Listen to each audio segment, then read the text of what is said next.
How expensive are sticks? Way too overpriced. Last season was about 2,000 in sticks for the two of them. He just broke a stick in a tournament. We were in Prince Albert, and it was about 3 months old, the stick, and I think I paid about $360 for it. If you've ever spent time at the hockey rink as a player or a parent, you know it is an expensive sport. You have registration fees, there's training, and the gear. It adds up so fast. But it seems that there's one piece of equipment that really tends to break the bank: the hockey stick. Why? Well, they can be upwards of $400 and they break. Oh, God damn it! You broke a stick! So, what do you need to know before spending hundreds of dollars on a hockey stick? Here's a quick timeline. Up until the 1980s, classic wooden hockey sticks were readily available and fairly affordable. Then the pros, like Wayne Gretzky, really started to shine, and fans flocked to fiberglass in hopes of getting the same advantage on the ice. That evolved to aluminum, composite, and carbon fiber. The top players always wanted lighter and more responsive sticks for quick release shots. But the downside was that they were getting lighter, they were getting more fragile, they couldn't stand up to so a lot of the beating. Having lighter sticks that break isn't a big deal when you're a pro and you aren't the one paying to replace them. We paid NHL players to use our Bauer hockey sticks so that kids can see their favorite player using a particular Bauer stick, and then we were hoping that that kid, that young boy or young girl, would say to their parents, "I want a Bauer stick."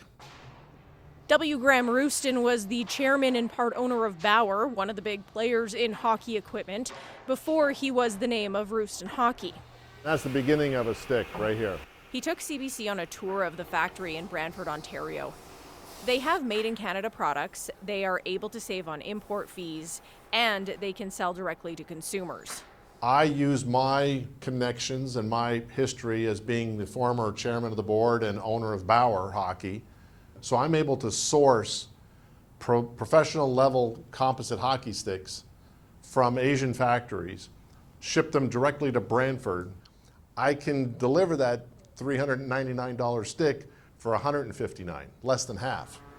But it isn't just what they sell, it's why. What I'm trying to do for the rest of my life is to put pressure on the big brands to lower their price and to find ways to deliver hockey equipment at lower prices for the Canadian family. So it's good to know you have options, but how do you get the young players in your life on board? Part of it's in the mind, I think. It's the placebo, it's that. But they want the best, they feel good with it. I honestly think it's all in his head, and he thinks he's a better player when he has a better sticks. Edmonton Oilers alumnus turned coach Chris Joseph says parents don't have it easy. If a kid gets a new stick and it's $400, I'll say, "Oh, so how's it feel?" And they'll be like, "Oh, it feels awesome." And I'm like, "Is it a lot different than the one you were using before?" Yeah, it's kind of the same. Does it make as big a difference as we think? Sometimes I don't think so. He says last year's models are often just as good as the newest ones and can sometimes save you $100 or more. But if you still aren't convinced young players don't need those expensive sticks, here's how some parents are offsetting the cost. We set limits and we tell them if you want over and above, then they got to pitch in and help compensate for the additional costs. So the kid tells me that there's differences between the the $200 and the $300 and the $400 one, but how much is that really? We're willing to pay it, so they'll keep doing it. Immigrant parents from India, and when I was growing up, I was on the ODR every single day, but parents were just struggling to keep things going for us. I never even asked. I knew they couldn't afford it.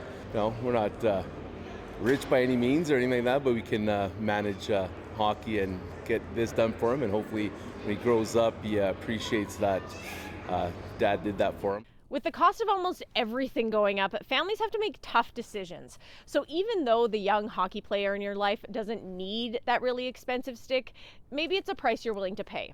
It is good to know that you have options. And besides, when your child makes it into the NHL, they'll pay you back, right? Nancy Carlson, CBC News, Edmonton.